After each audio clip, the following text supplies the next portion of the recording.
Ya Mpanzu amestahili. Ukiangalia mechi ya leo ilikuwa kwake.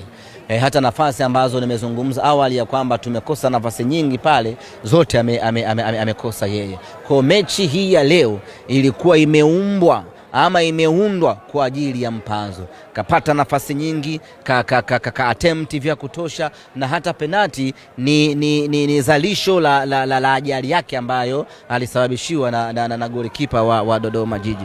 Kwa hiyo naona kabisa alikuwa na desire ya kutafuta kitu, desire ya kuisaidia Simba yake, na hatimaye akaja akakutana na second ball rebound ile, akaweka mchi wa maana, na amestahili kuwa nyota wa mchezo. Sisi kwetu ni faraja kuona tunaendelea kubeba na kusomba tuzo hizi za mchezaji bora wa kila mchezo. Pongezi za kipekee ama shukrani za kipekee, tunawapongeza mashabiki wetu wote msimu huu hadi kufika hapa kwa support yao kubwa.